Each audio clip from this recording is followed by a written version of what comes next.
မင်းတို့တနက်တွေဓာတ်တွေကိုခဏပေးဖယ်ထားလိုက်တကယ်အောက်လမ်းမော်ပညာရှင်တွေတိုက်ခိုက်တဲ့အခါဘလို့ကြောက်စရာကောင်းလဲဆိုတာမင်းတို့မြင်ဘူးလားမိသားစုကိုတတ်သွားတဲ့သူတွေကိုအပိုင်းပိုင်းအပြက်ပြက်တုတ်ပြန်ဖို့အတွက်သူ့ရဲ့ခန္ဓာကိုယ်တစ်ခုလုံးကိုအင်းကွက်တွေနဲ့ယင်းပြီးတေးမင်းတမန်ဖြစ်လာတဲ့လူငယ်တစ်ယောက်ရဲ့အမိုက်စားလက်စားခြေခမ်းတွေကိုဒီနေ့မှမြင်ရမှာပါ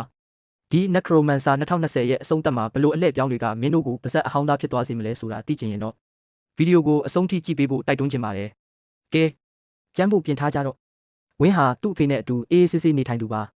ဒါပေမဲ့တနေ့မှသူ့ဖေစီကတန်မဏိအဆောင်ကိုလိုချင်တဲ့လူတစုကဝင်းရဲ့မျက်စိရှိတင်သူ့ဖေကိုရဲရဲဆက်ဆက်တက်ဖြတ်သွားပါတယ်ရန်သူတွေဟာတနက်တွေဓာတ်တွေကိုတုံးယုံတင်မကပဲကိုပြောက်ခြင်းနဲ့အသားမခြင်းဂါထာတွေကိုတုံးပါတယ်ဝင်းရဲ့အဖေဟာလည်းပညာရှိသူဖြစ်လို့အဆောင်လက်ဖွဲ့တွေနဲ့ပြန်ခုခံပေမဲ့ရန်သူကအင်အားတာလွန်တာကြောင့်ဝင်းဟာဘာမှမတတ်နိုင်ပဲအဖေဖြစ်သူတေဆုံးသွားတာကိုကြည့်နေကြရပါတယ်ဝင်းဟာအားကိုးရမယ်ဖြစ်ခဲ့ရုံတင်မကပဲတရားဥပဒေကလည်းသူ့အတွက်ဘာမှလုပ်မပေးနိုင်တာကိုသိလိုက်ရတဲ့အခါကိုယ်တိုင်လက်စားချေဖို့ဆုံးဖြတ်လိုက်ပါတယ်ဝင်းဟာသူ့အဖေကိုတတ်သွားတဲ့သူတွေဟာတာမန်လူတွေမဟုတ်ပဲအောက်လမ်းမော်ပညာသုံးတဲ့သူတွေမှန်းသိသွားပါတယ်အရင်ကတော့သူဟာဒီလိုယူဆတွေကိုမယုံကြည်ခဲ့ပေမဲ့လက်စားချေဖို့အတွက်သူကိုယ်တိုင်လည်းဒီပညာကိုသင်ယူဖို့ဖြစ်လာပါတယ်။သူဟာဆရာကောင်းတစ်ယောက်စီမှာခက်ခဲတဲ့ကျင့်စဉ်တွေကိုကျင့်ကြံပြီးသူ့ရဲ့ခန္ဓာကိုယ်မှာကြားတဲ့နဲ့အင်းကွက်ကိုထိုးကထူးခြားတဲ့စွမ်းအားတွေကိုရယူခဲ့ပါတယ်။ဝင်းဟာသူ့အဖေကိုတက်ခဲ့တဲ့ခိုင်းနောက်ကိုလိုက်ရင်းနဲ့နောက်ွယ်ကကျိုးကင်သူဟာနှက်ကလို့ခေါ်တဲ့အောက်လန်းဆရာတစ်ယောက်ဖြစ်နေတာကိုတွေ့ရပါတယ်။ပထမဆုံးတိုက်ပွဲမှာဝင်းဟာရိုးရိုးလူမဟုတ်တော့ပဲတရိษံတစ်ကောင်လိုလင်မြန်တဲ့အရှိန်မြင့်မားတဲ့ခုံပြန်နိုင်စွမ်းတွေရလာပါတယ်။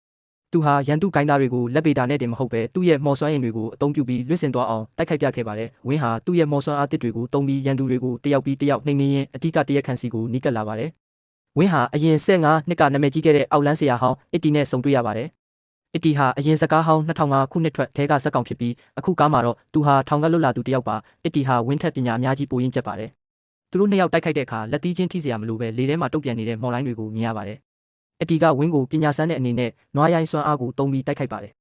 ဝင်းကလည်းသူ့ရဲ့အင်ကွက်တွေကိုနှိုးဆွပြီးပြန်ခုခံပါတယ်ဝင်းဟာအတီစီကနေပညာတွေတင်ယူရင်းနဲ့မှတကယ်ရန်သူဟာသူထင်ထားတာထက်ပိုပြီးအင်အားကြီးတယ်လို့သူကိုယ်တိုင်လည်းမော်ပညာရဲ့စူးကျိုးတွေကြောင့်စိတ်ရိုင်းတွေဝင်လာတာကိုသတိထားမိလာပါတယ်။ဝင်းဟာအတီရဲ့အကူအညီနဲ့အတူအဓိကရန်သူကိုအပြင်းအထန်တိုက်ခိုက်ရပါတယ်။ရန်သူကမီးနဲ့အမှောင်ထုကိုတုံးပြီးတိုက်ခိုက်ပါတယ်။